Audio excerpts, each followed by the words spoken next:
Your goals are out of reach unless you can answer these questions.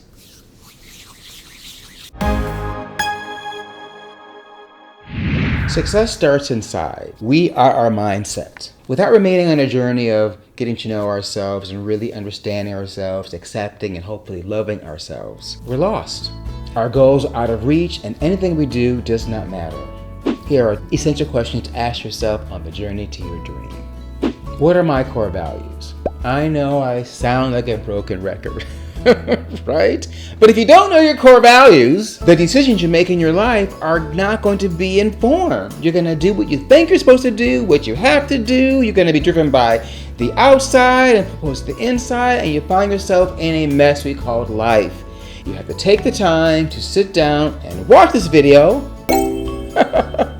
Why core values are important, and this video, how to find your core values. And the two of them will get you started on the first essential question. What are my core values? Understanding your core values allows you to align what you do with who you are and adds real purpose to your life. You cannot be a success without that. And if you become a success without that, it will not feel successful. You will be miserable. Look around you. I mean, it's everywhere. People are miserable because what they're doing is not in alignment with their core values. And I get it. Sometimes it can't be. But if you can work towards that, really try to understand this, understand who you are, it ensures that your efforts are meaningful and led by intrinsic motivation. Motivation from here. It helps you navigate the world and sometimes accept where you have to be until you get to where you want to go. What are my strengths and weaknesses? You gotta know what you do well and what you don't do well. You have to accept what you don't do well. It's painful sometimes to accept, I'm just not good at that. I want to be good at that. I want to be better at that. Sometimes it's painfully evident to everyone around me I'm not good at that. It's okay. I'm not good at that. I can work to be better, but you know what? It's just not my thing. If you know this, it really helps take the pressure off yourself to not be something that you're not. And in those cases where you have to do something you're not good at, you can go, okay, I'm going to do the best I can and I'm not going to judge myself. This is just not what I do. I am not going to give an example, but trust me, there are things I just don't do well and I really wish I could do better. I work hard at them. It's just not going to happen, so I do what I can. That's it. Now my strengths, I own them. You should own your strengths. Be happy with what you can do and celebrate what you can do. And even if you're good at it, doesn't mean you stop learning about whatever that item is. We want to always remain in the state of learning. But accept what is good, bad, ugly, weak and strong, and you will be one step closer to success. How do I react to stress and challenges?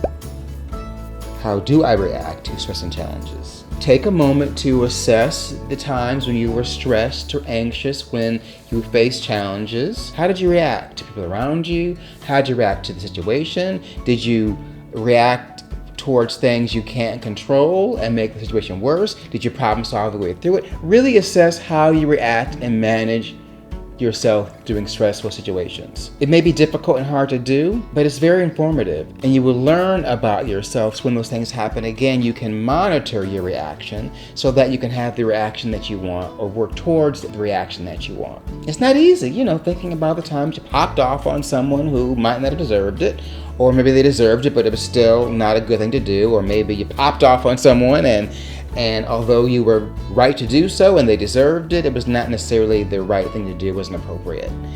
It can be very embarrassing. I've done this before and I'm sorry. I don't do it anymore, but there are times I have popped off on people who deserved it. And I live to regret it because it did not serve that person or me or the situation. Know this. Now that I know that and I own that, I go, okay, when this happens, I'm going to want to just go right into it, but I'm not. I'm going to keep it in here, manage the situation, and get out of there. I do. And I highly recommend you do too. But you first of all have to understand how you are reacting to those situations. How do I perceive myself compared to how others see me? That's a good one. How do I perceive myself compared to how others see me? Consider the differences between how you see yourself and how others see you, and what might account for those differences. Now be careful. Harold Coffin is quoted as saying, "Envy is the art of counting the other fellow's blessings instead of your own." Yeah, You're going to count what they have, who they are, what's up with them, instead of what you have. That is a spiral to darkness for sure. Especially on social media. Don't do it. You swipe through and go, well, he has that, she has that, they have that, they have that. You start counting their blessings, which might be fabulous. But what about your own blessings? Count those first and own those. Love them, accept them. You can want more and strive for more, but count on what you have, because I'm sure what we have is way more than what some others have. So count what you have first before you start counting the blessings of others. Turn that thing off and put it away, unless you count your blessings first. What are my goals and aspirations? It sounds simple enough, but it's kind of hard sometimes to say, what do I want? Where am I going? What's the point? Sometimes you feel like that. And if you're watching this video, chances are you've felt that more than once. I feel it all the time. What is the point? What are you gonna do? We're living our lives and achieving and striving and trying to pay the bills and find happiness and joy and give love and share love, and it feels sometimes not so good. So you have to reflect on your aspirations. What do I really want? And then why do I want it? What would it take to get there? What's important about that thing that I want? Start really thinking about the aspirations. And when you don't know, go back inside. What's important to me? What excites me? What's fulfilling? What was a time where I felt great, when life was balanced and good? What was happening? Who was I with? What was I doing? It will inform that blurriness you might have when it comes down to deciding what you want. And if you know what you want, great. That's one question answer that's going to lead you one step closer to where you want to be. Make sure you have short-term goals and long-term goals. Today, next week, next month, next year, 5 years. Reserve the right to change your mind, but really be purposeful and thoughtful about what you really want. What is the goal you're trying to achieve? Even if the goal is to have a goal, or the goal is to get up and exist, or the goal is to just get through the day and see what happens. Whatever it is, make sure it's purposeful, not by accident. Because when you're going through life by accident, unaware, it can be pretty miserable. Which is why I'm saying to take a moment to get to know yourself. It'll lead you to success. And you will be so much further along than other people who are just walking around, bumping into people, making lives miserable because they don't know themselves. And we're the victims of these people. Set that aspiration and that goal. Goals and aspirations will keep you motivated and driving that engine towards where you have to be. Even if the time you're in is difficult, challenging, slow, and annoying. That aspiration's gonna get you out of bed and into your life and moving forward. How do I handle feedback and criticism? Well, look, I'm a dancer, so my whole career was built on feedback and criticism. Leg higher, straighten your knee, point your foot, jump higher, do more, turn more, be more. More. That wasn't good enough, do it again. I mean, that's how it is as a dancer, and dancers know this. You have to stand there and do it over and over and over. In fact, in French, rehearsal is called répétition. Repetition.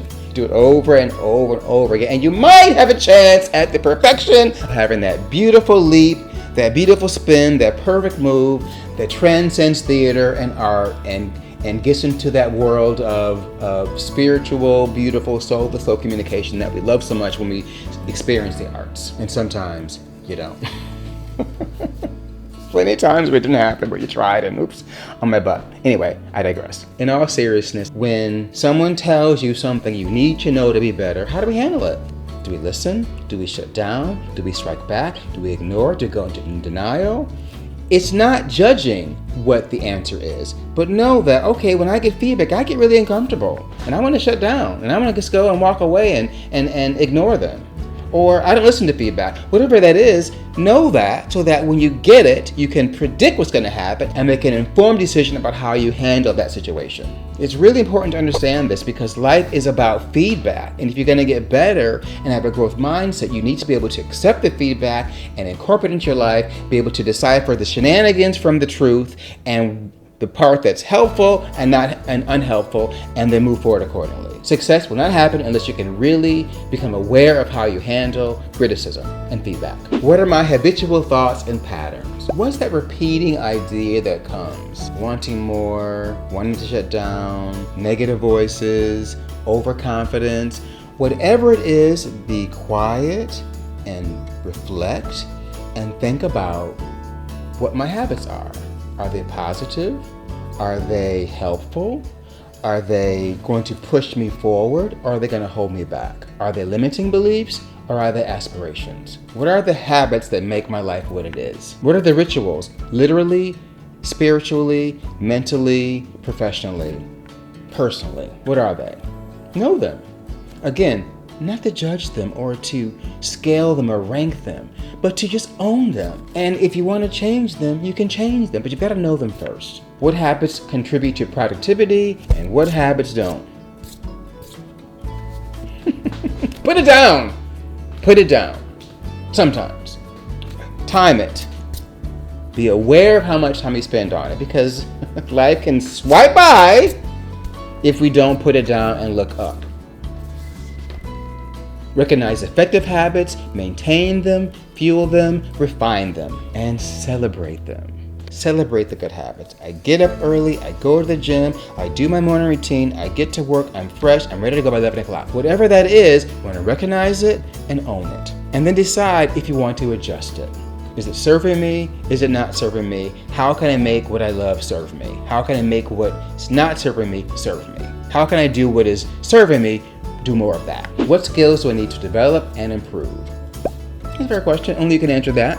Again, try to answer that question in a non-judging way. I need to do this better. I need to do this. I need to learn this. I need to do that. I'm good at this. I've done that. I've done this. This is how we have to kind of have the conversation. This enhances your capabilities and adaptability, making you. This enhances your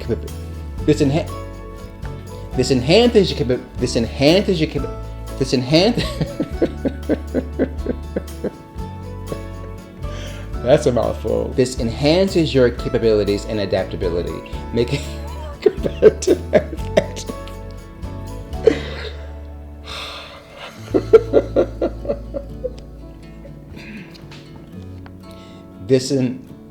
This enhances your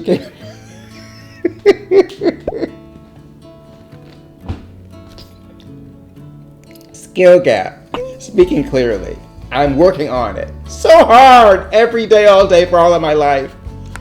And it's exhausting and draining, but I do it because it will enhance my capability, my adaptability, making me more competitive and effective. Yes, I did it. How do I manage my time and priorities? This is a big one, right?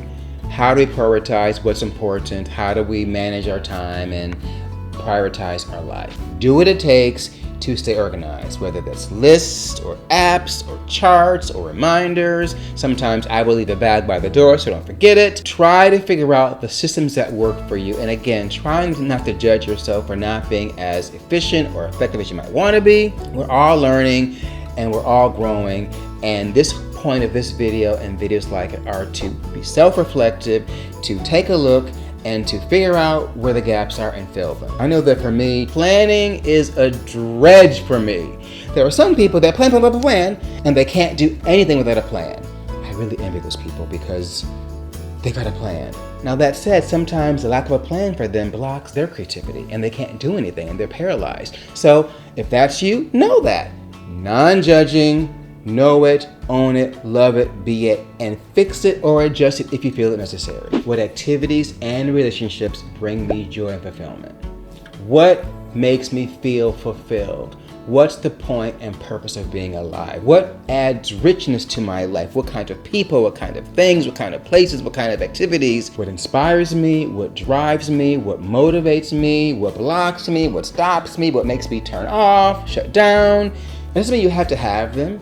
Certainly don't shame yourself for not having them yet. Know these things inside and out, and you will weave yourself closer and closer towards the success and fulfillment that you want and deserve. Arguably the most important, what is my definition of success? You guessed it, I've got a whole video on this too. Check that out. It's all about defining your own success. This is a big one. What does success look like, feel like, smell like, taste like? What is it? You have to know what it is. Otherwise, you are reaching in the dark for something that you don't know even exists. Be able to describe it in detail and be shamelessly selfish about it. It doesn't mean you're going to get it right now, and hopefully if it's something that you can actually achieve. The point is to know what it looks like and feels like and know that in truth, success really is in here. I mean, I should not tell you that because that's how I define it, but how many mountains are you going to climb before you feel like you're a success? How many outside labels or of adoration or accolades do you need? Oop, accolades. Try that one too, it's a good one. How many accolades do you need to feel successful? Be honest, you might need a lot. You might need outside validation. You might need your work to be visible. This is something to be aware of, because if it is, then that's an important thing to keep in mind as you make the decisions and carve your life. I know for myself, as I was coming up through the ranks of the dance world, I thought success was fame, becoming well known. Not necessarily making money, that wasn't my success, but being known as a really good dancer. And I became at times so obsessed with wanting to be recognized as a good dancer, I missed the fact that I was a good dancer. I spent my entire short-lived, 10-year dance career wanting to be this great, fabulous dancer, and I wasn't good enough, and this, that, and the other, and I needed outside accolades. It's understandable, I was young. And I left to do other things and didn't realize until I looked back that, I was very talented. I was well known. People are still talking about the way I danced. This is 35 years later. And that's amazing. And I have to say, I missed it a bit. I know this. I've forgiven myself for that, and I don't judge myself for that. But it informs the rest of my life. My success cannot be measured by outside accolades. It cannot. Because you may not get the ones you think you deserve, or that you really do deserve. You may not get them. And if you don't, the success has to come from here. I did the work, I had the experience, and that sometimes has to be enough. Yes, I want accolades. Yes, I would love to have money and all kinds of fun trinkets and things. And I've also decided that my life of success is not because of my resume, which I am very proud of. It's because of the love I have shared, the love I have experienced, the service I've given to my community, how they have in turn helped me, and creating a tribe of love and light and empathy, curiosity, kindness, and respect. That's success to me. And I really strongly urge that you answer this question more than all others. What is my definition of success?